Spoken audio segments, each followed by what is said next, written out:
This is Pod Populi. Podcast for the people.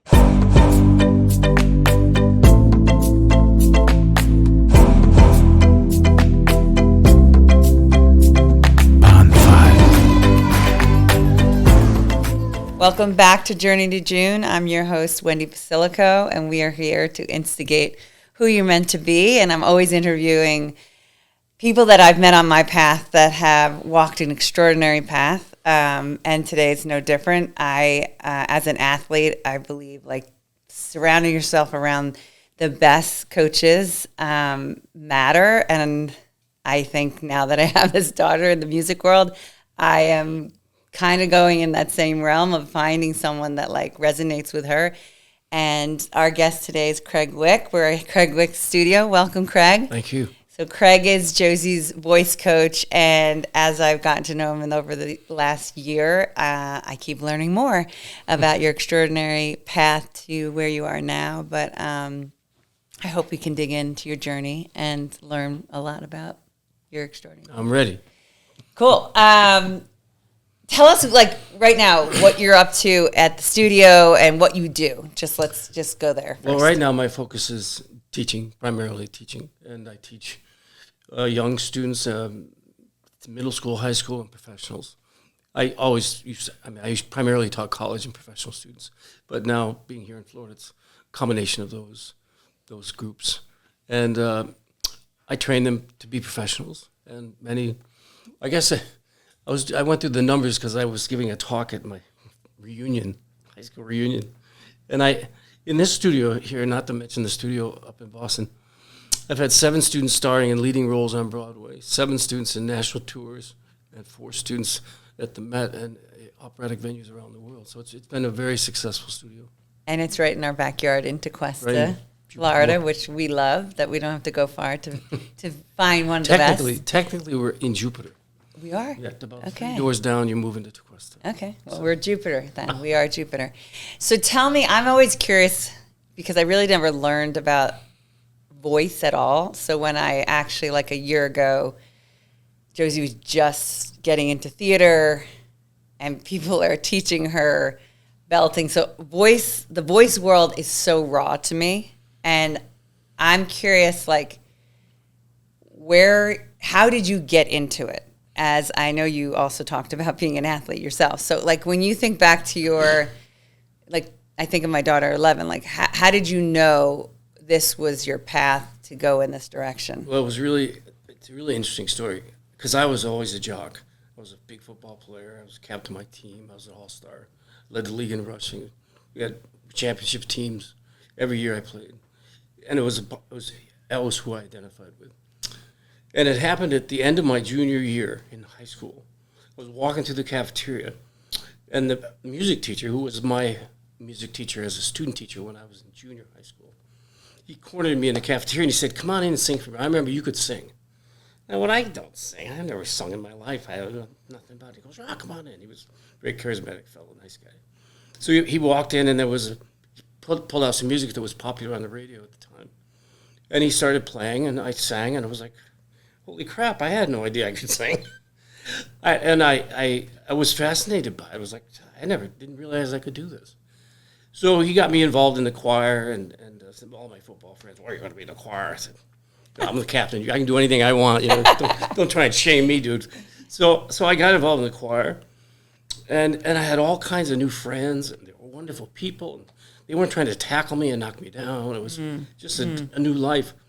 And then so what he did was he said, "Okay, here's what we're going to do." So we had the junior assembly, right? Junior has an assembly and a prom and all this stuff. He says, "I'm going to have you behind the curtain, and you're going to sing the theme song, and then we're going to open the curtain. They're going to see who it is." So that's what they did, and they opened it up, and everyone was like, "Oh my God, he can sing! What an idiot!" The captain of the football team. Yeah, I was Troy Bolton in High School Musical decades before High School Musical was written.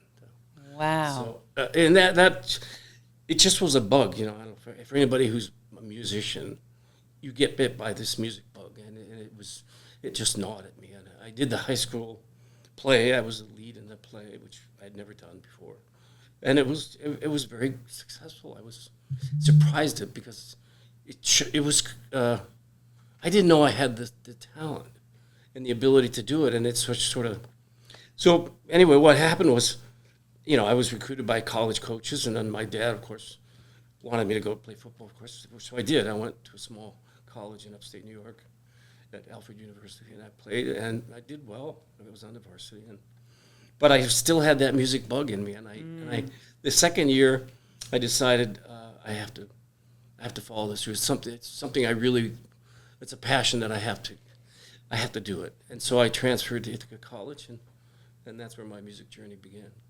So, like that bug, I think is sometimes not always listened to at the young age. Yeah. It could be athletic bug, it could be any bug. Right. It was like whatever that passion is, and that is a lot of what Live Your June is all about, is like following that essence that something inside of you is pulling you in a direction. So it's so cool that I'm sure it wasn't easy to make that choice. It was difficult for me emotionally, but it was really difficult for my dad. And so... But explain that. Like, what was it like, or what? Because I was the only. I know one in my family had gone to college. Okay. I was the only one that went to college, and I had a huge career as an athlete, as a junior high school and high school.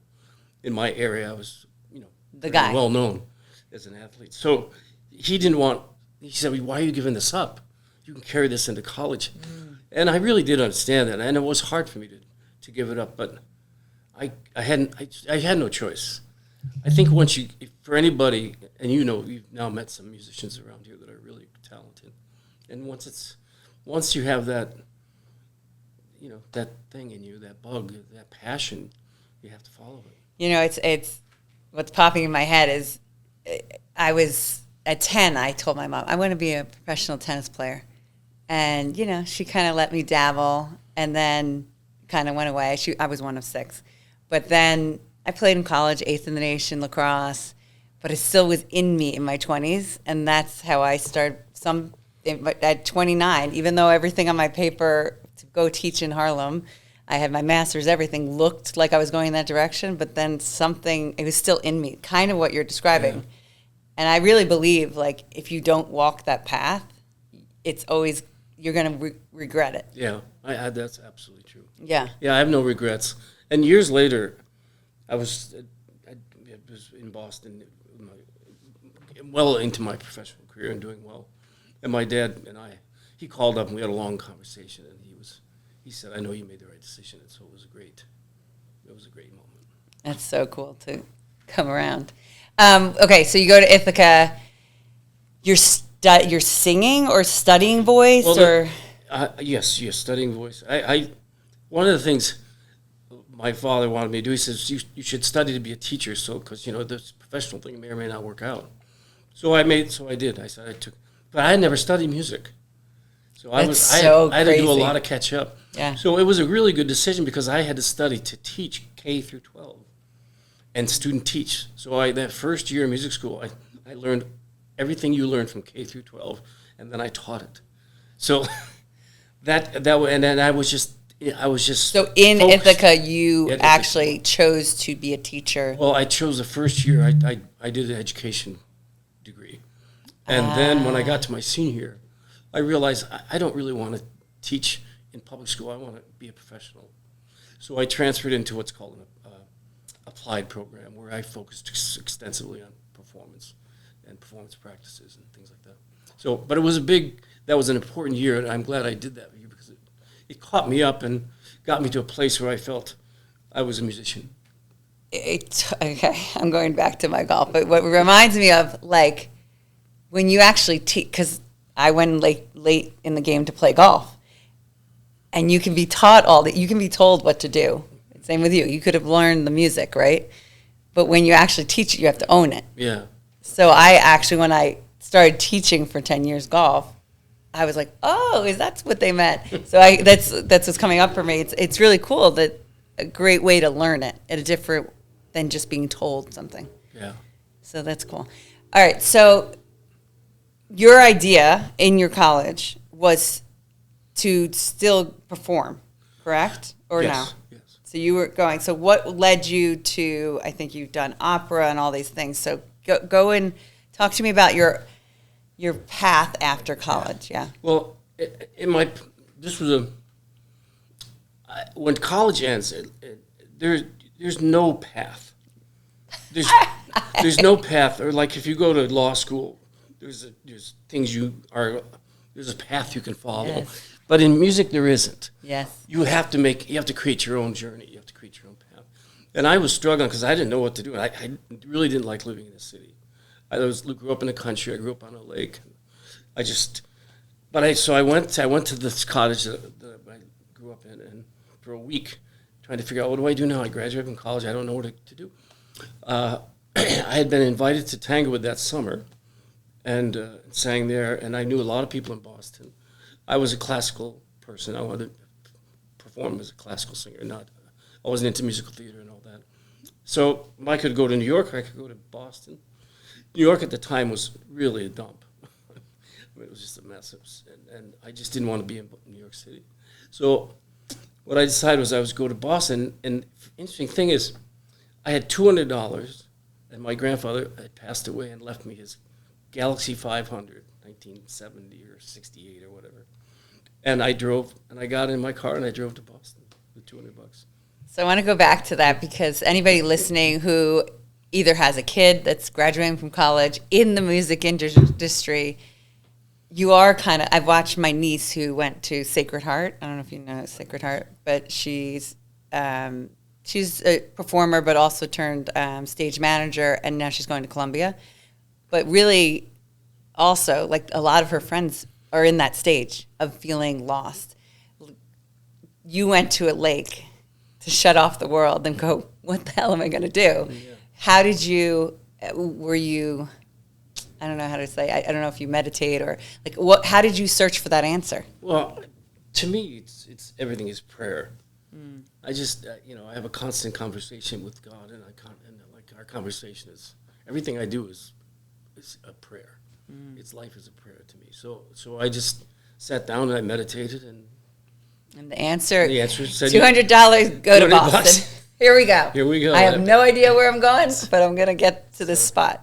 So that's kept me grounded.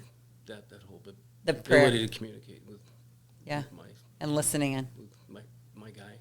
Yeah. No. I think it's missing in today. Yeah, it's sad. I feel. See, I'm never alone. I live alone. I'm kind of a loner, really. I'm what you call it? I'm not. I can't think of the best word to explain it, but I spend a lot of time alone. But I'm really never alone. Yeah. So I feel sorry for people that don't have faith in their life because they are alone. It's sad. Crazy. That's a whole conversation because I feel like it's missing. I just had that conversation yesterday. Yeah. Like that like connection because we're just on the go. Go. Yeah, go. I don't talk about it much. I'm not overt in my. No, I never knew about this. This is new to me. But that's what when you ask, how did I come to that decision? I had to come to it on my own because my parents, my dad in particular, was not happy with the whole choice at the time, and so I had to figure out what to do and how. So if someone's let's just take a break. I want to take a pause. We'll be back in a second. I'll tap into this prayer part. And we are back with Journey to June with Craig Wich, and we're talking about his journey of how he got out of college and trying to figure out his next move, and a lot about prayer. If someone was in that crossroad, in anything in their life, let alone out of college, you're saying prayer, but what advice would you give a student that you have that is in that crossroad? Well, first of all, you have to have passion. You have to have passion for what you do. I until I found music, I didn't really know what I wanted to do as a profession. But once I found music, once I found that passion, I found the commitment, the hard work and discipline necessary to achieve it. And without the passion, without the dream, there's no journey. So it starts with that, I think, and then the rest will sort itself out. If the passion is strong enough, you'll find the tools and the temperament and the strength to achieve it. That is well said. I think that's what's missing with most people. They get to a point and they don't have anything to look at, and they're kind of just going through the motions. So I love that advice of tapping into the passion, like the thing that brings you alive. Yeah. Okay, I know opera is a huge thing. I mean, what I really want to do is get into the voice of like what it takes to like play this instrument. But I know you've done amazing things in Boston, which is the Opera Lab, correct? So tell us a little bit of like that. Well, I sung with a lot of wonderful companies. I sang with the Boston Lyric. I sang with the Museum of Fine Arts and was their director of historical operatic productions. A lot of other classical companies and symphonies in the Boston area. And I had gotten a fellowship at Boston University, which when I got there, that was sort of what got me involved in the Boston music scene. Was I got a fellowship in the opera department of Boston University. And the director, Addie Bishop, was a wonderful, wonderful woman and sort of my mentor. She guided me towards directing. She said, you should direct, because I was good on stage and I was a good singer. But I had directed a couple productions while I was there, and she was just very excited about that part of my life. And so after a couple of years, 4 or 5 years, I started to realize that singers were not being trained in a synergistic way. And I jokingly called it the Lurch and Stagger school of opera. You know, they just weren't. They didn't put it all together. And so I came up with this idea that we need to create an opportunity where these actors, singers, and actors can really put together the parts that make the whole opera singer. So, you know, as an athlete, singers are athletic, and the best singers are really athletic in the way they approach putting their instrument and their talents together. So the philosophy of the company was we gather the information of our world through our 5 senses. We learn about our world through our senses. That's how we know we know ourselves. But the only way we have to express ourselves is through movement. And nothing exists without movement. Sound doesn't exist without movement. Music doesn't exist without movement. So it became the huge part of the lab was to get these opera singers to move, to identify with how they chose to move, and then to get them to understand how to move in different ways. So it was training them from the outside in, and then training them from the inside out. And then they brought this whole synergistic singing, acting part together, so they would understand the intellectual history of the characters, of course. But then they had to learn to be empathetic. And you know, a lot of divas are not empathetic. We talk about that, to find empathy, without empathy, you can't be a successful artist or in anything. I don't think you can be successful in life without empathy. So finding empathy was a big part of it. Learning to move in different ways allowed you to learn about the world. And so that was the big part about the Opera Lab, was training. So I started a training program first, and that had become very successful. We had lots of people involved and hugely successful. And then we started doing productions. From the group of people, I selected the ones that had risen to the top, and we did productions, and they were hugely popular. We ended up being artists in residence. My company and myself was chosen to be artists in residence at MIT. And we did this fantastic production of The Rake's Progress in their media cube, where I had directed it to have 24 TV sets all around the cube, a rear projection screen, 24-foot rear projection screen. And we had images, contrapuntal images go all around the production. The audience was scattered throughout. It was a fabulous piece, and it was voted the best production of the year in Boston, Boston Globe. You go. No, that's it. That physicality part. Yeah. You hear it on stage, or I hear it from a sports way, but like I think it's missing in our world in general. And I like the empathy. So how did you help people that were so disconnected they could have a great voice, but they were disconnected to the expression of self? How did you bring that out in them? A lot of it was breathing. A lot of it was I would create movement exercises and breathing exercises, and people would, as we go through life, we sort of we create our psychological costume that we're going to walk through life in, and then we own it. You know, you're a jock or you're whatever. You know, you own it. So that's your costume, and every time we add parts to this costume, we're doing it in many ways to protect ourselves, or to define ourselves, or to keep parts of ourselves that are vulnerable hidden, and so. To uncover that, you had to breathe through those moments. If you move in ways that are different from yourself, all of a sudden the part that you're vulnerable emerges. And when it emerges, then, and I would say to these actors as they would come to these moments when their mind and body were just flooded with emotion, it's like you don't really need to know why it's there. You just need to let it move through you. And then as more and more of this emotional catharsis moves through you, the more empathetic and vulnerable you allow yourself to be, and with that, you can be a much more expressive person. You can be a better actor. You can be a better father. You can be a better mother. So well said. It is. We have armor, whatever you want to call it. Armor, yeah. Like the armor that we collect it, and I don't know. I mean, I think I'm still unwinding my armor.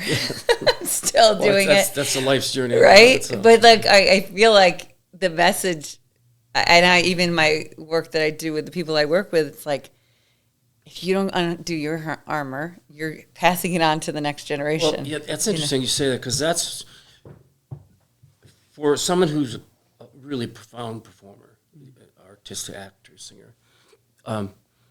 You have to be able to identify with your armor.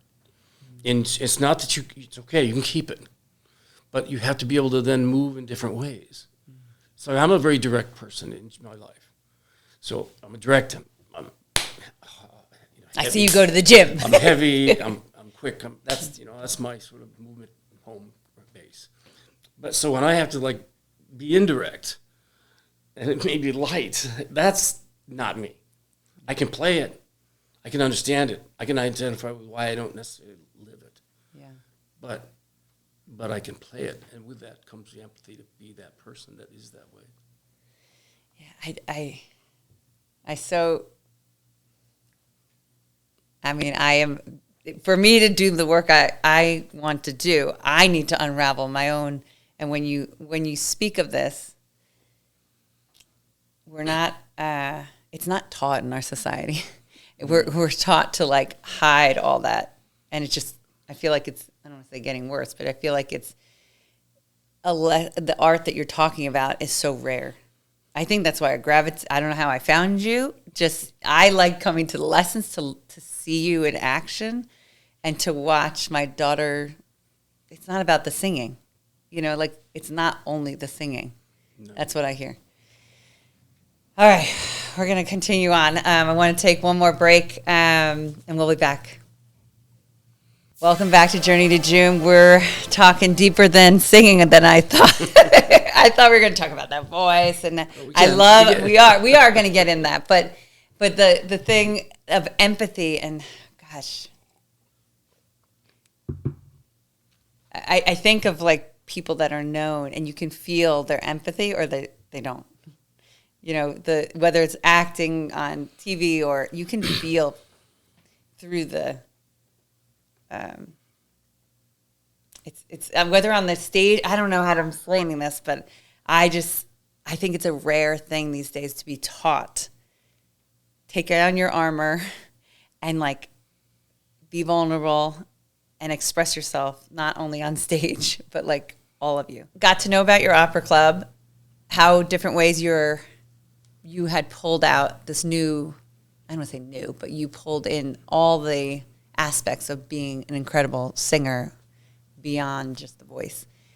What came next for you? What was your vision of what you wanted to do next? I was given a grant from the National Endowment of the Arts to write an American opera. And so... and you applied, you said, I want to write an opera, or they came to you?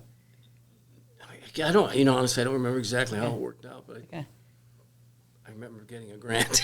That's about as far as that's important. And it was, the intention was to write an opera. So I I'd always been fascinated by Orpheus mythology, and I wanted to write. So I wrote an opera called Hostage, and it talks about the. It talks about it's allegorical in a way. So the Orfeo character, who's the great orator, becomes Jonathan Orfeo, who's an ambassador, who's working to resolve this problem between the derision between these two states. And he's been taken hostage because the states really don't want to resolve the problem. They get power from the derision. So he's been taken hostage, and his wife is working to secure his relief. So we kind of flipped the mythology. Orpheus is being held hostage, and the wife is working to secure his release. And it's really about forgiveness. When I wrote 2 poems, and then the voice of the opera came to me within a month. But the first was, enter in and seek me out, leave no stone unturned. With every prying gives my heart to loose the frozen fears, like snow that shivers when it meets the sun, then melts like falling tears. And then I combined that with, was forgiveness lost when silence fell, when tears dried up and we buried deep in the womb, dreamt in solitude. So those 2 poems were brought together, and then the whole opera sort of wound its way out of my head. And it really puts at odds the interpersonal relationship between Jonathan and his wife, who are struggling in their relationship, and they know that without forgiveness they can't resolve and become whole. With the nations and states that are struggling with their relationship, unable to find forgiveness, and that through that derision they maintain their power. So it juxtaposes our interpersonal relationships between our country and ourselves. We could use that today. Yeah, it's very poignant, and we did a production of it. I directed it in Boston in 2007. It was a one-act version of the 3-act opera at the Boston Fringe Festival. It was well received. So wow, big that's part. incredible. What is the process? I know you say it came to you. If someone was writing opera, a book, or like you're a big writer, what's your process? I know stillness, prayer, but like, how do you do it? Well, that's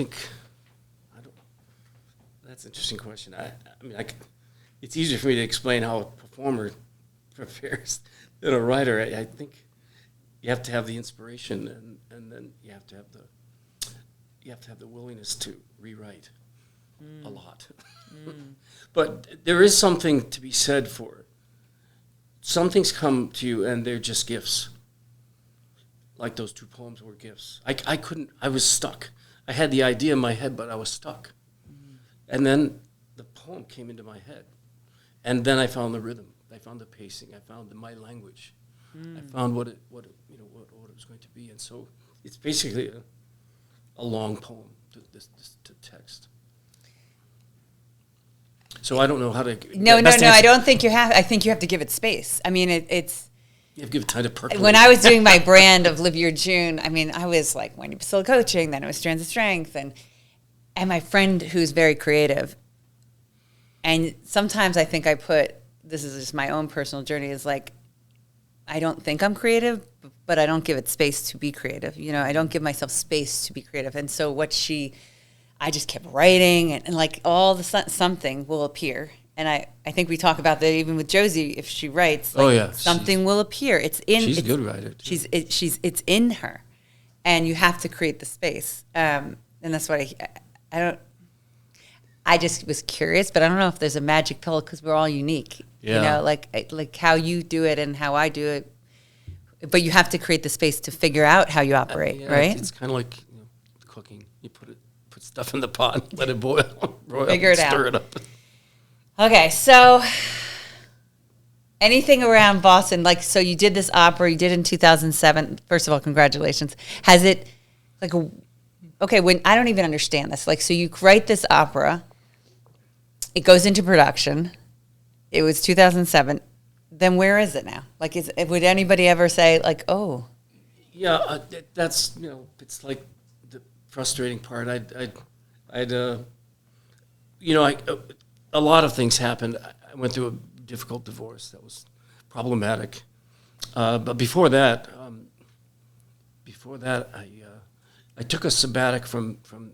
I still kept teaching, But my wife at the time and I were kind of burnt out, and we had been traveling a lot to Vermont to visit my brother, who was working at the Culinary Institute there in Montpelier. And we decided one weekend while we were there, let's live in Vermont and move, and I'll commute to Boston, because I was just burnt out. I needed to break from the opera directing and that part of my life. So, and I'd always wanted to raise horses. So we found a horse farm, and we bought a horse farm, and I started raising horses, and I bred them and trained them and competed with them. And in 1996, I was a national combined driving champion in the horses. Okay, didn't know that one either. The athlete. Oh my gosh. Okay. So that was a big part of my life, and a huge part in terms of teaching. Yes. Because there's nothing more to train horses. Well, of course, I love horses. I love animals, but horses in particular, because they're flight animals, and they need trust. You have to create an environment where success is the only option, and failure is just an opportunity to learn more about yourself, and then you get back on the journey to success. And so but you have to do it in a way that it creates so that they trust you, so that they don't run away. That's a lot of how I am as a teacher.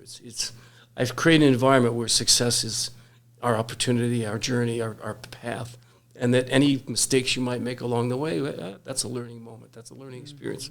That's part. Without those mistakes, we can't go into the next step. So with horses, from the time they're born, you hold them and breathe into them and kiss them and do it just like your child. And then everything is the same. There's a sameness to it. The way you lift their hoof, the way you halter them, the way you walk them out the barn, so that they learn to trust you. So when something comes up, if that young colt gets scattered or wanting to run, you just, and he calms right down. We got you. And that journey with that animal is precious, and it's the sameness of the things that you can do, so that all the way along until you're competing at the highest level. And, they can get spooked at any time. But it's your ability to just say, everything's going to be okay. We can do this. We can be successful. That was huge for me as I continued to teach through all of it, and then brought it all down here to Florida. It's always been inspirational. I'll tell the story to my kids, and they'll say, so I'm a horse now. That's But it's so... it's such a parallel to think about it, like create the space. Even if I'm doing a retreat, like adults need a safe space to be vulnerable, to unleash, like be able to express whatever's on their mind that they've been hiding from the armor that they hold, whatever, putting up the fake picture, so they can unlock what's really speaking to them. That's what the Opera Lab is all about. Yeah. Creating an environment where these actors could explore themselves in the deepest way, and then put it together and with the direction to... I love that analogy of the horse. It's so great. Now I'm going to think of you forever on the farm, and then when I see Josi fail or have a boo-boo, it's just like, oh, that's why you're so calm. I'm like the mom, like, Josi, you're not being yourself, and you're like, whatever. So talk to me. Oh, my God, that's so cool. Wait, I'm going to throw this in too. He's a black belt in Taekwondo, maybe two black belts. Gosh, I don't even know when you did that. When did you? I did that in Boston. In fact, Joe Rogan and I studied at the same gym in Boston. Joe Rogan, good one. What do you think, before we get into the voice, what do you think all the sports, obviously, I consider you with the horses a sport, opera's a sport, as you said. Yeah. But what do you think all the movement sports has done to you being the great teacher that you are? Thank you. I thank you. Well, I treat singers as athletes, and like in martial arts, there's a belt system, and it's not you're going to reach your highest level of spiritual awareness. That's not really what the belt system is about. It's about you get your yellow belt when you learn to throw a proper roundhouse kick and whatever kick is in that particular level, and you don't get to the next level, and you can't learn to throw a proper turning side kick until you can get your hip up to turn a roundhouse kick. So it's a system of organizing your physical abilities. Yeah. And with singers, it's really, really crucial to build the singer's voice from the beginning. You can't skip steps. You have to connect the head voice with the chest voice. You have to connect through the passaggio. There's certain things you must accomplish before other things can occur. Knowing that and setting that kind of fundamental work is crucial to success. Without that, I've taught a lot of really wonderfully talented people, but talent doesn't give you a career. Everyone's talented in the business. It's technique. If you don't have technique, you will not have a career because your voice won't survive it. It's too difficult, and you have to, like, for example, some of these wonderful singers that are on Broadway. I mean, opera singers like to pride themselves on singing these 3-hour operas, but these musical theater guys and girls, I mean, they're singing 8 shows a week. And for those who are in belt shows, belting is a very important skill to know how to do properly. And if you don't do it properly, you're not going to last the 8 shows in 1 week because the voice will give out on you. So technique becomes a huge part of it. And as an athlete, if you don't have the proper swing, if you don't have the proper coordination of your hip and whatever your sport is, if you don't perfect that movement, then you won't be successful. Doesn't matter how much talent you have. Yeah, yeah. And I also, I just think from an athlete's point, it's you're perfecting it so you can be in the zone or whatever you want to call it. Like you can so be, and I hear you say this when you're coaching Josi, is just to relax. Well, you don't want to think technique. Yeah, you're just the technique, you have to develop it, and you have to, that you don't think about it. Yep. Because the first time you're thinking about technique, it's like when you're out there and you think, well, should I throw a left? Oh, bam! It just doesn't work that way. You got to be so perfected in your movements that you're just your mind is focused on like singers. You want to be focused on what the character wants. You don't want to be thinking about where my ribcage is it expanded enough or things like that. So. Or I screwed up or whatever. You're like, explain to me how you see, because I haven't been around a lot of voice coaches, but I have seen people coach Josi young, which is like belt, belt, belt. You can go louder, but you describe the voice, the instrument, in a way that I don't understand yet. But I mean, how do you describe? Because you all talk about the air, and the I don't even know how to describe it. How would you describe it? If I'm I know nothing, and you're like, this is how the voice works. Well, the voice is a fascinating instrument. It's one of the smallest instruments, and it can create the greatest range, the greatest dynamics, and the greatest flexibility of any.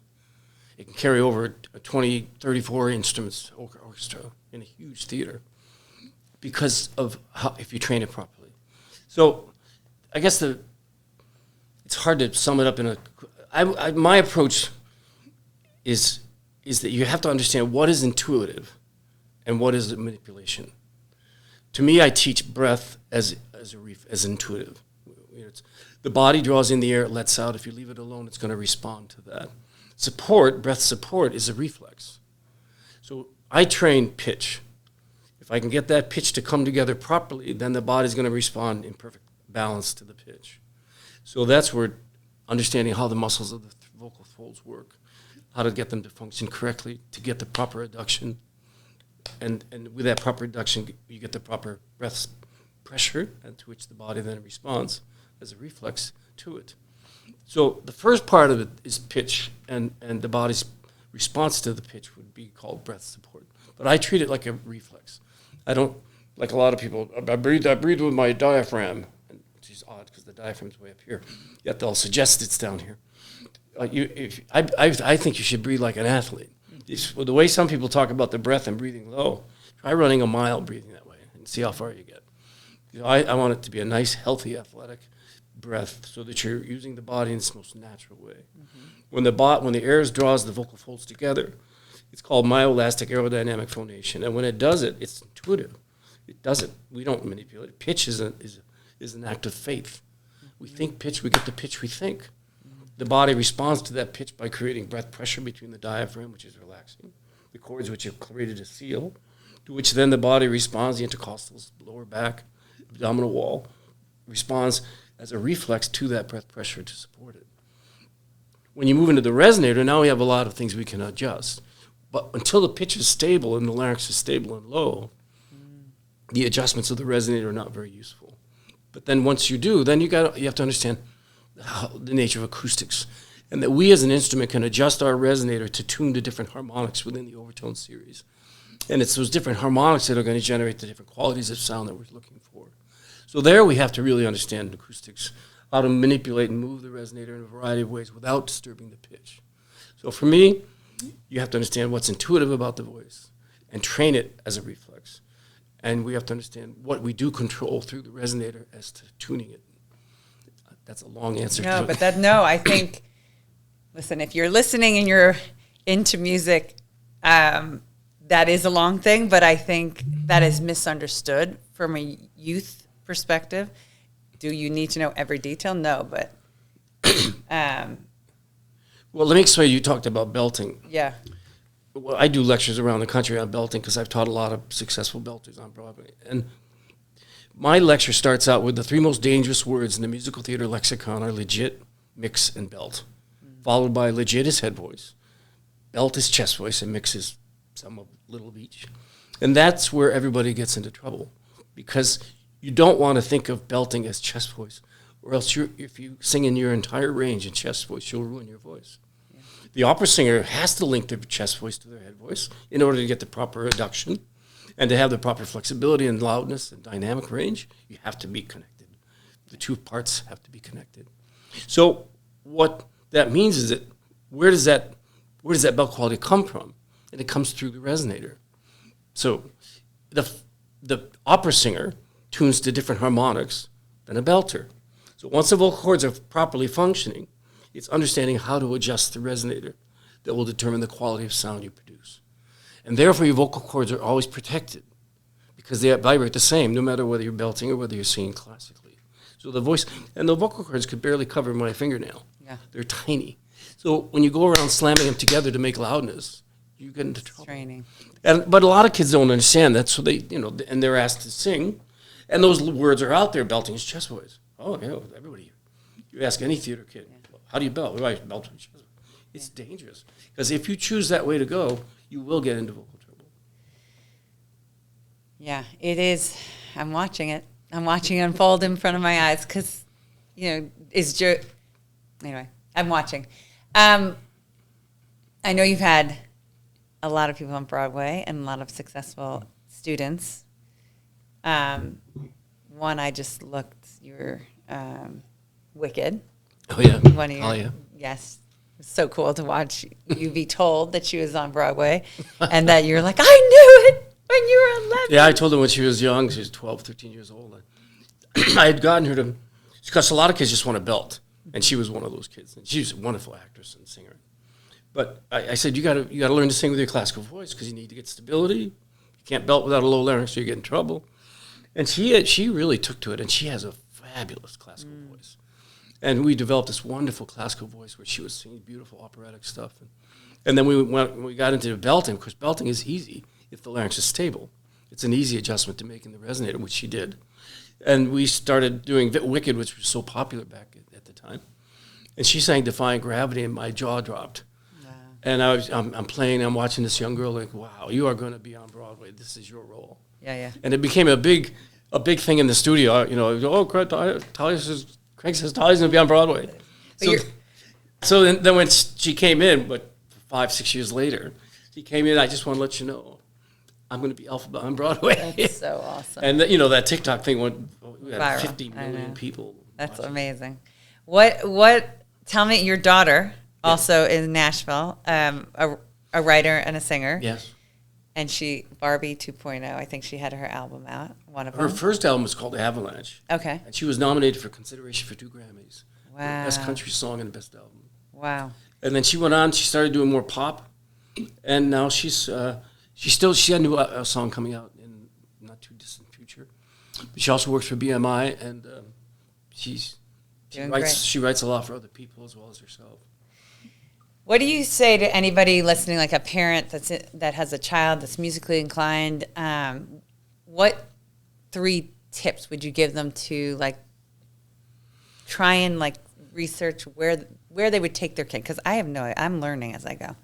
Like what or anything, any tip for a parent that's like new into this industry with all the things that you've learned? You have a daughter that's obviously doing well. Super. Yeah. She is. But And like, she's a wonderful classical singer as well. But like what would you recommend them to like focus on? well, you have to have passion Yep. because it's a tough journey. It's a tough field to be in. So if you don't really want it, it's not for you. You can't succeed without hard work and discipline and commitment. There's no way.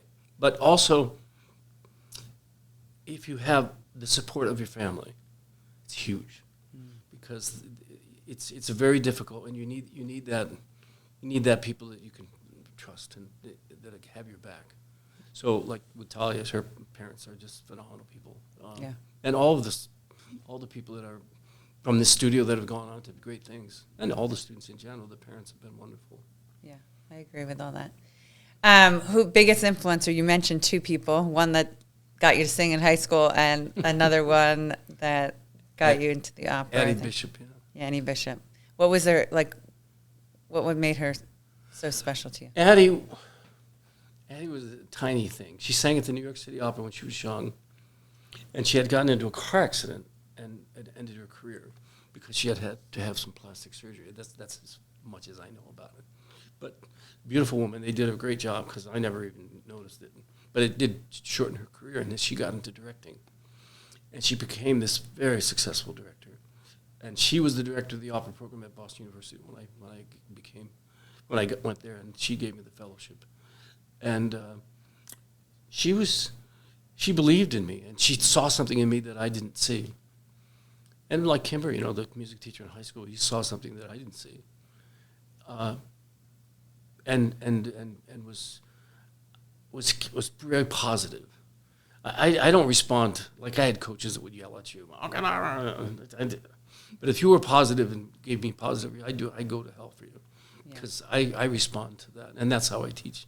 I create a positive environment, and Addie did that for me. She made me realize something that I could do that I didn't know I had that talent for, and then she nurtured it and gave me opportunities. She believed in me. I think that there's always somebody that like saw something, and like helped you walk down that path that's scary. Well, if you describe yourself 3 words that make you the special man that you are, a teacher and great athlete and great father, and who are you? 3 words. Oh wow! I know it's hard to talk about ourselves. I'm a very introverted, private person, for the most part, unless I'm in my big world, teaching or. So I tend to be a very private person, but I have a lot of love for people. I think I'd explain it by explaining my parents. My dad had incredible courage and discipline, and he had gotten sick early in his life and struggled. But he was so strong, the strongest guy I would ever know, emotionally, physically. And he survived through incredibly difficult time as a depression child, and then with chronic illness. But he never lost his strength or his discipline, his work ethic. Mm. And my mom was all about love and humor. And I'd like to believe I'm those 2 things. That's beautiful. Last question. We're all about the imprint we leave for future generations. What's the imprint that you want to leave on people? Well, if I can be inspirational to them as my mom and dad were to me, and my teachers and coaches, I'll be a happy guy. Awesome. Thank you for sharing your journey on Journey to June. You are an incredible man, incredible coach, but more so human. And we're blessed to be in your presence, Josie and I. So thank you for coming on here and sharing your journey. Check us out on any of the podcast platforms and give us a review. And we'll be back next week. Thanks for listening.